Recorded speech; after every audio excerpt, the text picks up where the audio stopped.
I'm Amazing. I love it. definitely, yeah, I'm definitely an ocean girl. I always tell people like ever since I was a little kid, like we have this picture that my parents took us to the beach like in the winter. I mean, we're all in like winter coats and hats, and my brother is holding a football, and I am holding my Fisher Price camera just in case there is something I'm going to see. And I feel like that kind of sums it up for me. I think I'm like 8. Well, I definitely didn't grow up near the ocean and not really even near water, but both of my sets of grandparents, one of them lived out in the country in Durham, Connecticut, on several acres of land. So growing up in a more urbanized setting, I was there on weekends. So that, I mean, little things like hearing the wind rustle the leaves in the trees was something I was not hearing at home. So, and Mhm. my other set of grandparents lived on a pond, and my grandfather was an avid fisherman and sportsman, so he would take me out on the pond and go fishing. So it started more as a love of nature and really expanded based on a couple of experiences I had in middle school with relatives that had a cottage on the beach where I got to spend a weekend, and that really that did it for me. I was in. Yeah. And that's why I figured too, you both were so passionate about it because, you have to have some sort of experience, like you were talking about this love for nature. That's where it seems like it kind of stemmed from. And that's why I feel like too, I really like this topic because I mean, I'm an ocean girl as well. Like you said before, Megan, like I love the water. It's just breathtaking to see. It's so interesting how there's so much to explore with it. There's so much that we don't know. Mhm. So it's very interesting. And so, how is this project and the collaboration as co-leaders? How has it been so far? I know I read that it kicked off in the beginning of January. So, how has that been? Busy? No, it's been great, Busy. but it really started with Blue School, so I'll let you Hmm. take that one.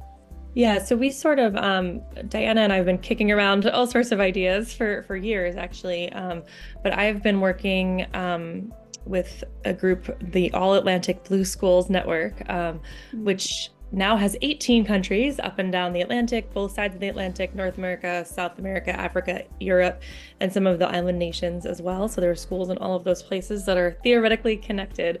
And so Diana and I were kind of talking about a more local version of this. So what Mm. we have done by creating Long Island Sound Schools is we've selected 10 schools that are hopefully going to make a stronger connection for their school community to Long Island Sound and then, of course, to our broader ocean as well. And this group is sort of a subset of the USA Blue Schools.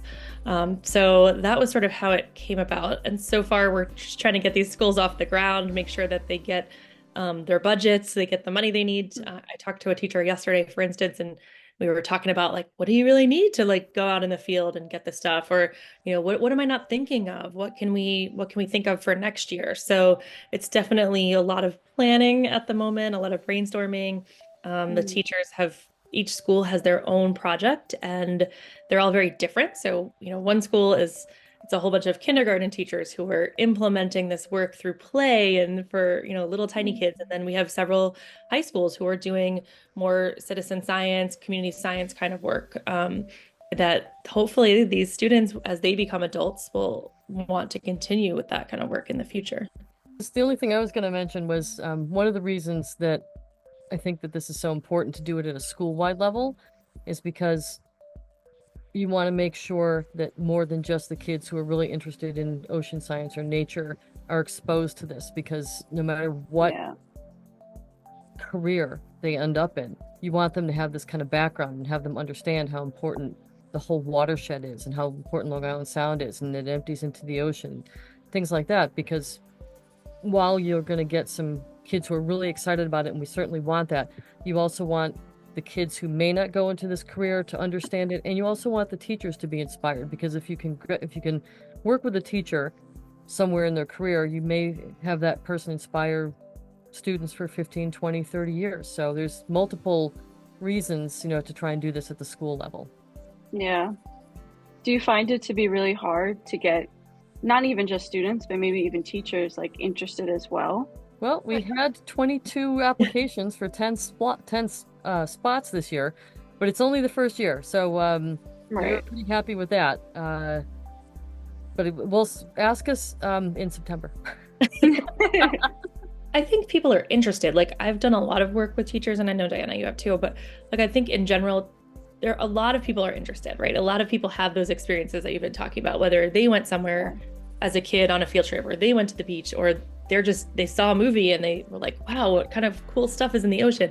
But it's, like you mentioned before, most schools are not teaching this. So where are they don't feel the confidence to teach it then to their students, particularly at the elementary level. So middle and high school teachers, their science teachers, for instance, they've had that background. But I think it's not lack of interest. It's more like, how do we do this? And then also, of course, the money, right? So if like we want to, we have schools that are now going to be able to take a whole grade level to the aquarium, for instance, where they might not have had, like, it's expensive to bring 1,000 kids on a field trip or even a few hundred kids on a field trip. So just giving them that opportunity and then hope that they can sustain some of that in their school in some way going forward. Right. And you mentioned before too, like a teacher, asking you questions about this. I was kind of wondering, what's some feedback so far, like from maybe other teachers or maybe even students, just some feedback on the project in general. I haven't heard much. I think we're really in our very early stages. So I don't think we have, I suspect later in the year, we're going to have some, we have some projects where the kids are going to make videos or the kids are going to make signage about their watersheds. So I think we're going to see a lot of that student work and student enthusiasm, but not quite there yet. Yeah. So where do we kind of see maybe like the future of this project, like your overall goal with this? Part of it already with trying to really get the communities involved and really having the whole school involved. And it's not necessarily just the kids who are really interested in marine science. Of course, we want to cultivate that, but we want the broader impact. So my goals for the future are, one, to get sustained funding for this project for many, many years to come. So that's number one. Number two, to hopefully have some of the teachers we have right now in the schools we have now serve as like mentors for some of the schools that we have in cohorts in the future. And then really to get as many students and community members and parents really involved, to make it, there's a couple of schools that have like a marine science day basically for their town. And so this has allowed them to bring in, a couple of schools in the district that they may not have been able to bring in before. Some elementary schools, again, where the teachers maybe don't have the confidence to teach about marine science, ocean science, aquatic science, Long Island Sound in general. We're hoping that experiences like this will really help the teachers in general feel more comfortable doing this and then, share this love of Long Island Sound with their students. Yeah. I kind of wanted to get into, Mercy's role in this. Megan, if you wanted to talk about this, how do you feel like this mission is very fit for Mercy and how it'll sort of eventually, impact the school and its students? Yeah, so I mean, Mercy, we're right on the Hudson on our main campus. Our Bronx campus is very close to Long Island Sound, actually. And Manhattan, part of the watershed too, because on the east side goes towards Long Island Sound. So I think it's really important for us to be a part of projects like this. I'm a professor in the School of Education, so I work mostly with future teachers and our teachers who are coming back for additional licenses. And I know that some of our alumni are very interested in this project. And so I think it's a way to potentially connect back with some of our alums. It's a way to hopefully get some of our students then involved. So for instance, I have some student teachers this semester and some students who need observation hours, and I'm hoping that I can connect them with some of these schools so they can see some innovative projects happening in action. So we have 4 schools in New York that were selected, 2 in New Rochelle, 1 in the Bronx, and then 1 out in Smithtown, out on Long Island. But I know a lot of our students are nearby in Westchester and the Bronx, and hopefully they can actually go and see some of this work. Yeah.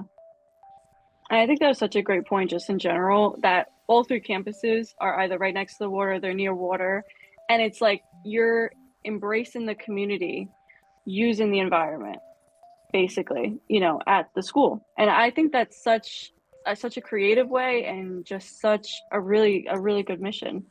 So I think that was a really good point.